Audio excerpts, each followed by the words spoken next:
Welcome back, deep divers. This time we're tackling a pretty huge topic, Johannes Gutenberg. Yeah, no kidding. It's a big one. I mean, you guys really threw down the gauntlet this time. You want to understand Gutenberg. The man, the myth, the printing press. His life, his invention, the impact. Phew. You weren't kidding about that mountain of information, huh? It's a lot, yeah. But don't worry, we've sifted through it all, so you don't have to. We've got this. And honestly, it's exciting. I think we tend to box Gutenberg in as just an inventor. Right. But he was so much more than that. Savvy, entrepreneur, risk taker even. I mean, he was a total disruptor. Kind of like the printing press version of launching the internet, right? Exactly. Yeah. And it all started around 1400 in Mainz, Germany. Mainz. Bustling streets, thriving trade center. Young Johannes Gutenberg is born right smack in the middle of it all. Well, not exactly Gutenberg just yet. At first, he was Johannes Dens Flesch ter Laden. Whoa, mouthful. Yeah, bit of a tongue twister.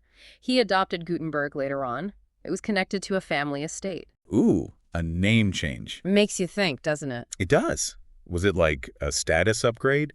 Or maybe a way to distance himself from something in his past? Who knows? Great question. And it really speaks to the whole social mobility thing back then. People weren't necessarily stuck with their family names. We're talking Holy Roman Empire here, right? This complex web of territories. And Mainz was a free imperial city, so it had some autonomy. Ah, so a bit of a rebel city. You could say that. Definitely a magnet for all sorts of people, leading to, well, a pretty dynamic and sometimes volatile environment. Gotcha. So not exactly like changing your Facebook profile back then, more like a statement. Definitely. A reinvention. And speaking of reinvention, Gutenberg's family background in metalworking. Pretty crucial to his, later innovations. Absolutely. Picture this. Young Gutenberg, family workshop, surrounded by tools and molten metal. Oh, can practically smell it. Right. It's those early experiences, I think, that gave him that foundation, the precision, the craftsmanship, all essential for creating the printing press. Totally. But Mainz wasn't always a peaceful place. In 1428, Gutenberg is forced to flee. Ah, yes. Big power struggle going on. Cities elite the patricians versus the rising guilds. Right, those associations of skilled craftsmen. Yeah, demanding more rights and influence while the patricians were clinging to their old power. It was a turbulent time for sure. Led to an uprising, actually. Forced Gutenberg and many others into exile. Wow. So Strasbourg becomes his refuge. And this is where things take a turn. We find evidence of his early printing experiments, described in these old documents as geheime Kunst, secret art.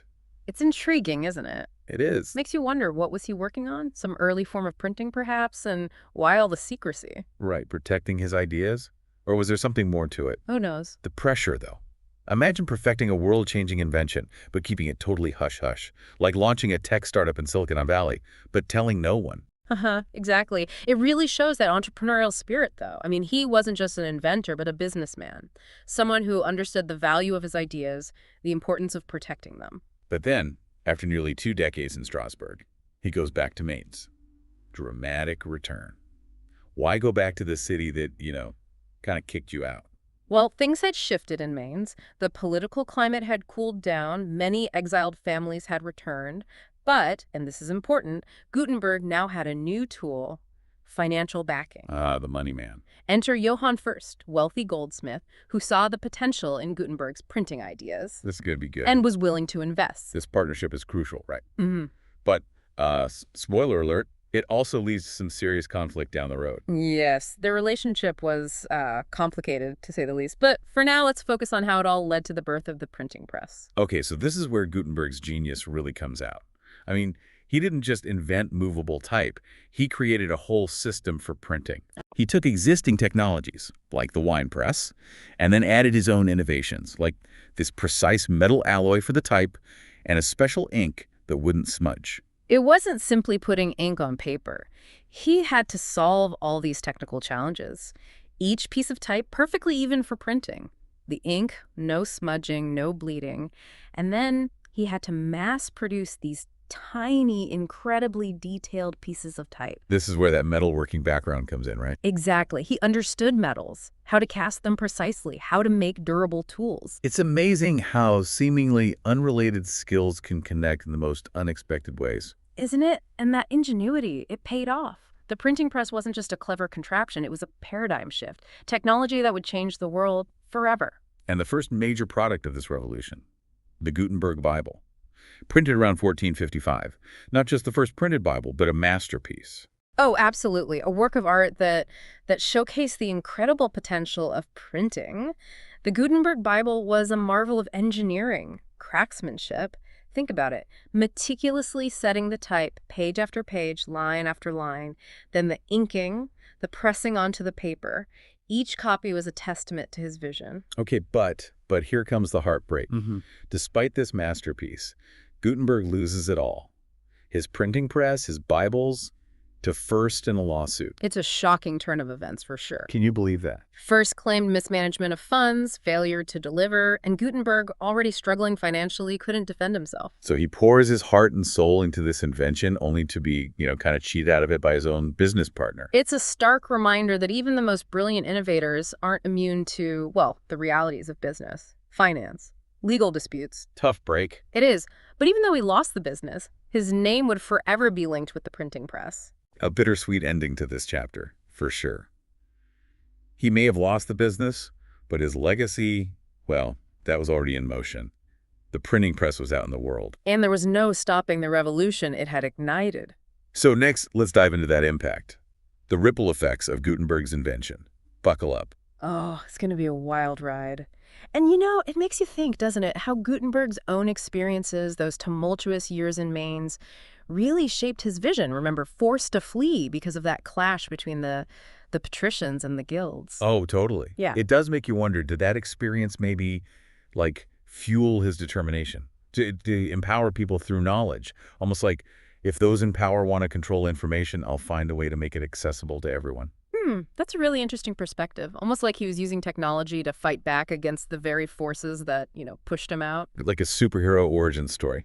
But speaking of those turbulent times, can we dig a bit deeper into that whole power struggle, the Holy Roman Empire and all that? Why was Mainz such a hotbed of political intrigue? Okay, so the Holy Roman Empire. Imagine a vast patchwork of territories. Sort of like a medieval European Union, but with, well, more swords and a lot less bureaucracy. Mainz was a major player. Why? Location, location, location. Right on the Rhine River, a massive trade route. So like a medieval New York City, bustling with commerce, ambition. Everyone wanted a piece of the pie. Exactly. And that's where the tension comes in, right? Between the patricians and the guilds. Patricians, old money families, held the power, controlled the city council, the courts, basically ran the show. And the guilds, those associations of skilled craftsmen, they were on the rise. They were the ones making things, creating wealth. They wanted in on the action. Classic power struggle. The old guard versus the up-and-comers. And as we know, Gutenberg and his family, well, they got caught right in the middle. So back to Mainz he goes. But it's a different city now, right? He's not a refugee anymore. He's a man on a mission. With a wealthy backer. Ah, yes, Johann First. Key character in this story, often portrayed as the villain, the greedy businessman who took advantage of Gutenberg. Right. But, let's try to be fair fussed for a moment. Okay, I'm listening. Give me the pro-first argument. Put yourself in his shoes. You see this brilliant but struggling inventor.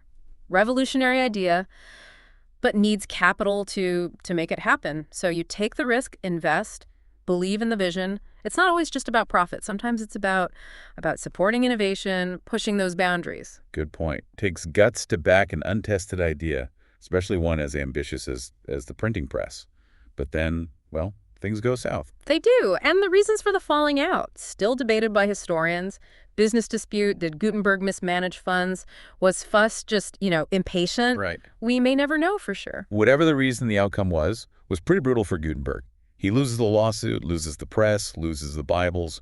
Ouch. It's tough. Imagine pouring years of your life into a project, countless obstacles, then bam, it's all snatched away.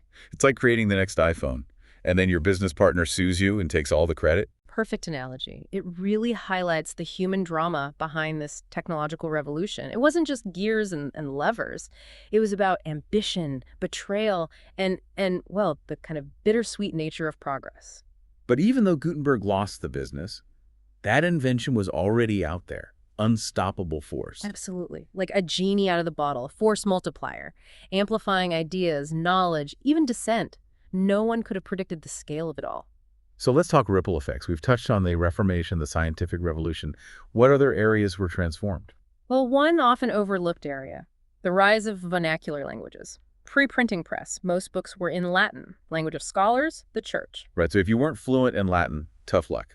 No access to knowledge for you. Pretty much. But the Yeah. printing press changed all that. Suddenly, it's profitable to print books in languages people actually understand, right? Yeah. German, English, French, Italian, you name it. So the printing press breaks down language barriers, makes knowledge more accessible to a wider range of people. Exactly. And the impact on culture and identity, huge. Imagine reading the Bible in your own language for the first time. Transformative. Connects you to your culture, your faith, in a whole new level. It's like the printing press gives people a voice, a way to express themselves, connect with others who share their language, their culture. And it also plays a role in the standardization of languages. Yeah. As more books are printed, the rules of grammar, spelling become more consistent. Right. Helps to unify people who speak the same language but live in different regions. So the printing press, this unifying force, breaks down barriers, brings people together through shared knowledge and culture. It's a fascinating paradox. This invention that began with a secret, a Geheimkunst, ends up creating a more open, connected, informed world. Okay, let's zoom in on another area, the world of news and information. Before the printing press, news traveled slowly. Word of mouth, letters, official pronouncements. But now, mass production and distribution. News pamphlets, broadsheets, the precursors to our modern newspapers. So Gutenberg accidentally invented the news cycle. Huh, you could say that. And it changed how people understood the world.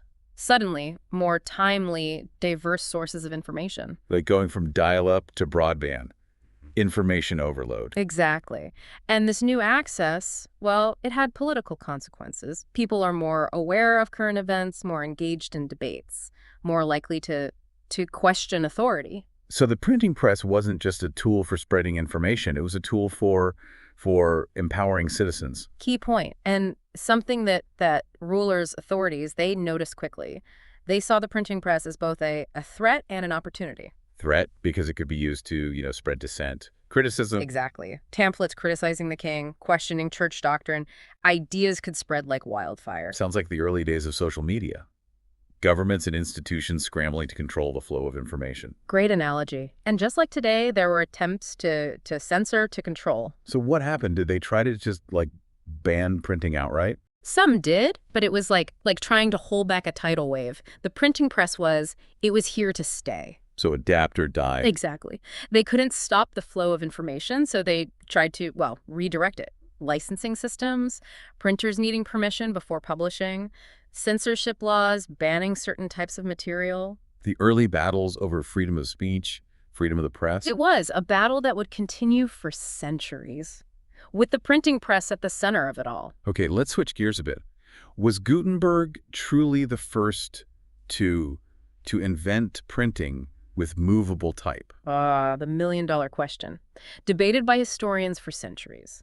The traditional story gives Gutenberg the credit, but there's evidence suggesting movable type printing existed elsewhere long before Gutenberg. Really? So Gutenberg might not be the OG of printing? Possibly. We see evidence in China as early as the 11th century, Korea, 13th century. These were sophisticated systems using ceramic or metal type. So if printing was already happening elsewhere, why is Gutenberg such a big deal? Great question. It's all about impact.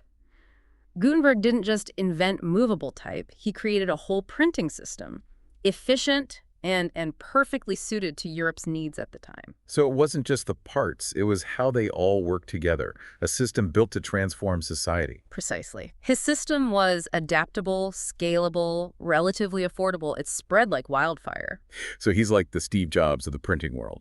Didn't invent the computer, but he made it user-friendly. Yeah. Brought it to the masses. Love that analogy. And just like the personal computer revolutionized how we work, how we communicate, the printing press did the same for information, how we access it, how we interact with it. Okay, so those earlier systems in China, Korea, why didn't they have the same, world-changing impact? Interesting question. A few factors. One is complexity. The Chinese and Korean writing systems, they have thousands of characters compared to, the 26 letters of our Roman alphabet.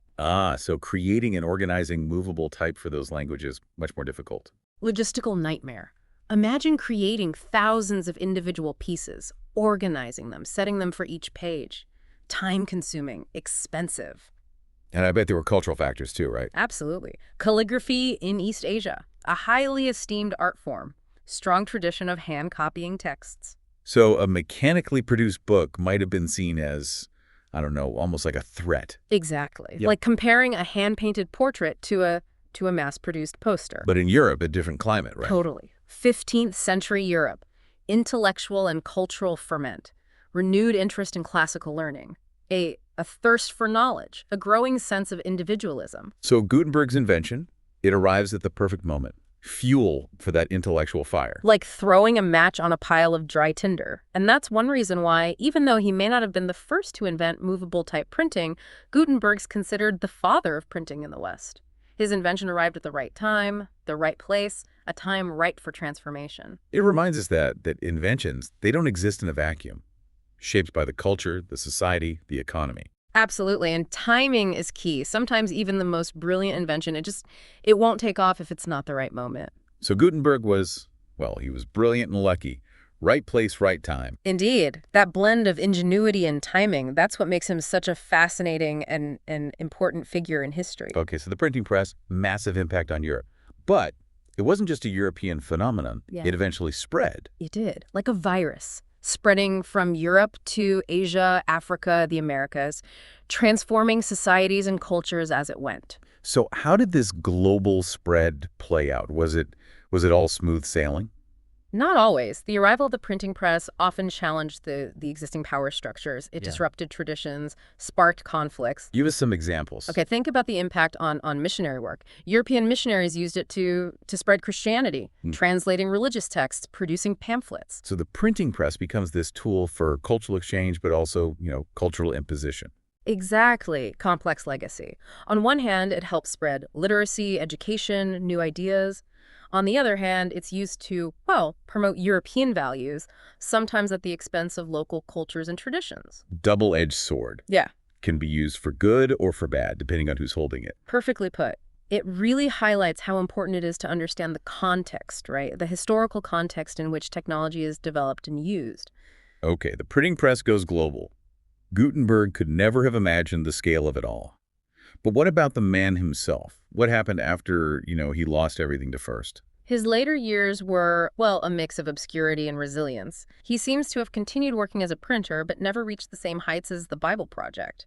So a one-hit wonder. Not quite. He still contributed to the industry, but others built on his innovations, capitalized on the growing demand for printed materials.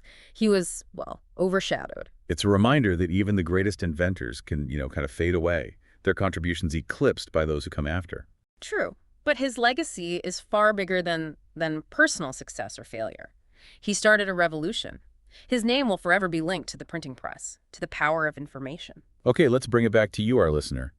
Why should we care about a guy who lived over 500 years ago? Why does Gutenberg's story matter today? Great question. I think there are a few reasons. For one, he's a reminder that one person can make a difference. He was a craftsman, an entrepreneur, a visionary. He saw how his new technology could change the world.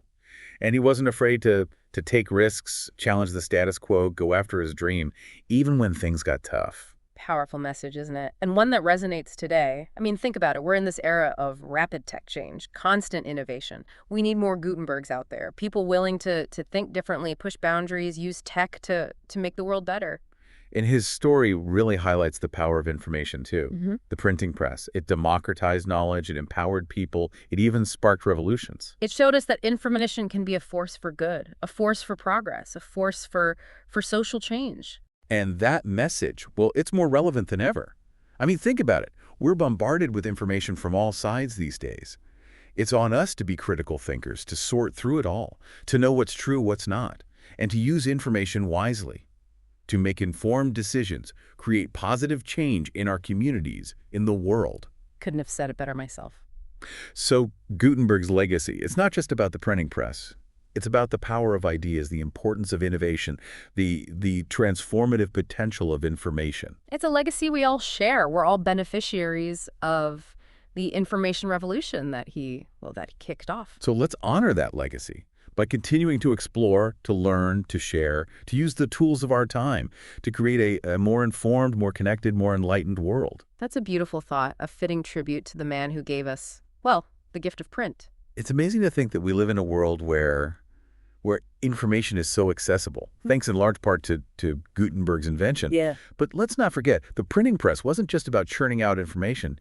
It had a profound impact on art, too. That's so true. Before Gutenberg, books were more than just, sources of knowledge. They were works of art. Imagine scribes spending months, even years, meticulously copying text by hand, often illuminating them with these incredibly intricate designs. Each book was this, unique, handcrafted object. Then comes the printing press, this mechanical thing that can crank out copies way faster, way cheaper. Must have seemed like a threat to the whole art of bookmaking. Oh, there was definitely anxiety among artists and scribes. Right. Some saw it as a soulless machine, something that would devalue their craft, turn books into just commodities. It's like the whole debate we have now with AI art. Is it really art if an algorithm made it? Exactly, that same tension between human creativity and technological innovation. But here's the fascinating thing. The printing press didn't destroy bookmaking. Instead, it led to this incredible fusion of technology and art. So how did that happen? Well, think about woodcuts, for example. Woodcuts are a type of relief printing. An image is carved into a block of wood, and then the raised areas are inked and printed. So like a giant stamp. Yes, very much like a stamp. And woodcuts were used extensively in those early printed books. To illustrate the text. Exactly. They added this visual element, made them more engaging, more accessible to a wider audience. So the printing press actually helped make woodcuts popular as an art form. Exactly. And it wasn't just woodcuts. It made it possible to reproduce other kinds of art, too. Engravings, etchings. So instead of replacing art, the printing press helped spread it, made it more widely available. That's right. And it led to new artistic techniques, too. Like what? Well, typography, for instance, the design of typefaces, it became an art form in its own right. Printers experimented with all these different styles, creating fonts that were beautiful and legible. So the printing press, it democratized knowledge, but it also democratized art. I love that way of putting it. It allowed more people to experience and appreciate art in all its forms. And it created a whole new type of collaboration, artists and printers working together. It shows us that technology can be this force for both preservation and innovation in art. Sometimes it's not about replacing the old, but about finding new ways to be creative. Absolutely. The story of the printing press and art, it's a testament to just how resilient and adaptable human creativity really is. Okay, let's shift gears for a minute. Let's play a little what if. You asked us in your deep dive request, what would Gutenberg invent if he had access to today's technology? Ooh, fun question. Right. We can't know for sure, but we can speculate based on what we know about him. He was a visionary, right? A tinkerer, someone who was obsessed with pushing the boundaries of communication, knowledge sharing. Totally. And not afraid to experiment, to combine different technologies, create something completely new. Exactly. So picture this.